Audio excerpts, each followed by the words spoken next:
Hey guys, welcome back. BDC Kara here. We're back with our weekly Q&A. This is Season 3, Episode 23. The first question comes from Bryan Co, and this is a comment on our Tantu Totem video. The sneak preview. Yeah. Still not out yet. And he says, or they say, I guess, OMG, this is way too OP. Please nerf, goddammit. Rest in peace, Arkham Knight Batgirl, Wally West, Reverse Flash, Injustice 2 Superman, Dawn of Justice Batman, Riddler's Cane, Astro Harness, and any deflecting gear. Sigh. I guess if there's children watching it, the swears was in the question. It was to preserve the the verisimilitude, the veracity. All right. So, anyways, what I want to say about Tantu Totem is that it's really good, but it's definitely not the end of the world. A perfect example here in the list of guys that you've got. I mean, listen, it's going to affect the gameplay for sure and strategy, but it's not going to make a difference to Reverse Flash because he's going to take damage and regenerate. So Tantu Totem, you won't get your bars of power. To me, all right, so out of all the different abilities, actually I want to make sure it's clear. I think getting your bars of power back if you don't do damage is the best thing, and I think that's we're on the same page talking about that, right? So you take damage, regenerate, you lose your bars of power, they're gone. Arkham Knight Batgirl, she's still going to be effective for her passive of saving her teammate and stunning. The Tantu Totem will only bring back bars of power in the small number of cases where the first hit of the special would have knocked out, but even that's not clear since the hit that causes Arkham Knight Batgirl to tag in might still probably will still register as damage. So the damage is negated if that's the hit that would have knocked the guy out. So and even then, right, because I think it might, I don't know if you keep all your health or it reduces you down to 1. I'd have to pay attention to that. All right, Wally West might not be as effective since if his passive triggers, no damage is done by the opponent, but he's still doing his damage in return, right? So it affects him, but he's not, neutered. He's still actually going to do a lot of damage from his passive. And all right, so yeah, in that case, Tantu Totem, you keep your bars of power. Yeah, he has another go at you with another special, but it also gives Wally West passive another chance to kick in too, right? Like it's a balance. Yeah, there's actually a trade-off in that case because you still are maybe taking some hits. Right, now Injustice 2 Superman, his shield isn't as useful. I will acknowledge that, but all you have to do if you're playing with him against Tantu Totem, block. If you're offense, right.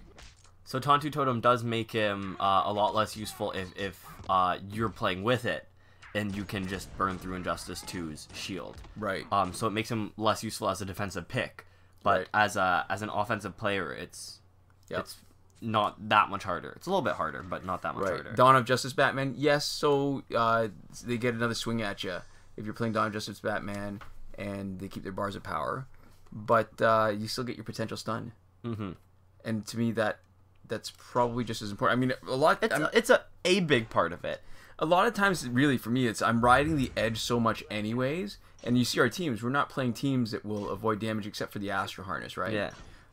Really, the biggest change is going to be that. It's going to be, it counters Riddler Staff, Mother Box, and Astro Harness. We said that before. Yeah, because you can just burn specials. You can just use the special over and over and over again while the invincibility period's up. Right, it buys you time. Yeah. So, honestly, I think we can't be entirely too sure how much of a difference it's going to make because the Tantu Totem's usefulness will depend entirely on how long the refractory period you get after one special before you can launch the next one, right? Because if there's even a little bit of a delay and the opponent gets a chance to do something, the Tantu Totem becomes quite a bit less powerful. There we go. We had a phone drop right in the middle there.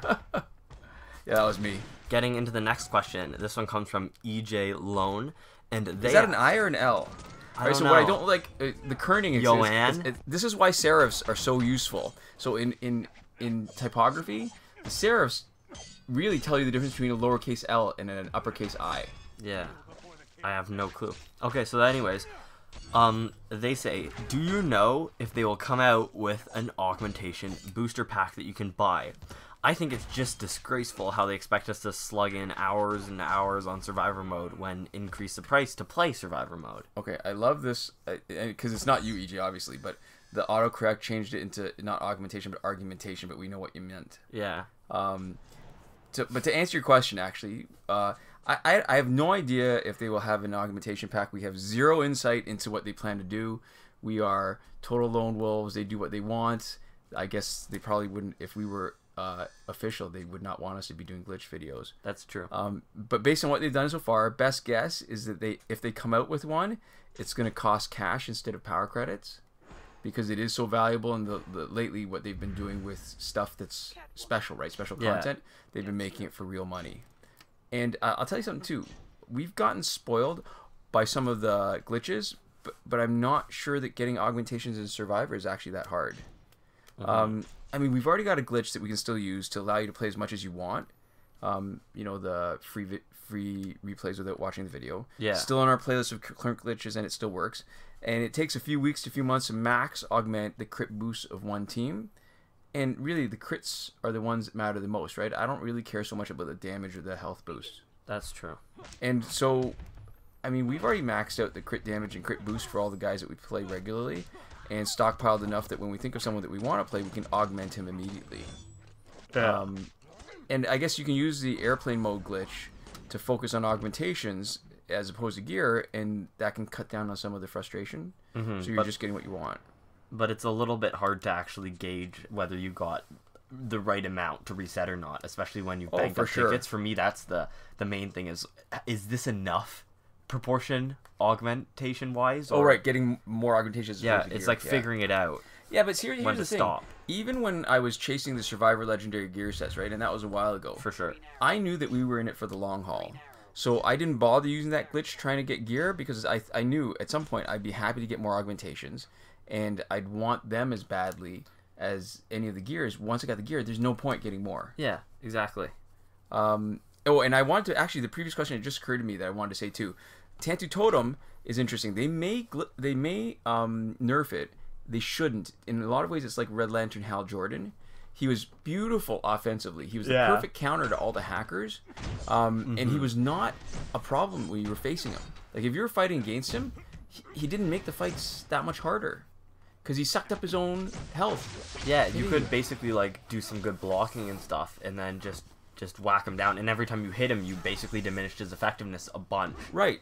His ability to do anything to you. That's right. So he didn't make, you know, I mean, even Raven's is more of a hassle to fight against than Red Lantern Hal Jordan. You know, Red Sun Green Lantern is harder to face than Red Lantern Hal Jordan. So yeah, they might nerf. So to me, there's a lot of parallels. They might nerf Tantu Totem. I don't think they need to, and they really shouldn't. But they've got a history of doing that even when they don't need to. Sorry, it just occurred to me as I was sort of ruminating. Yeah, no problem. So there we go. Our final question comes from, in square brackets, KAOS, spelled KAOS, and then Night. And the question is, will you guys ever go back to Injustice 2 Mobile? I can say with a bit of confidence now, I think no. No, yeah. Pretty straightforward. That's a short answer. But I think there's a little bit more to it than that. At the end of the day, it was less fun. Yeah.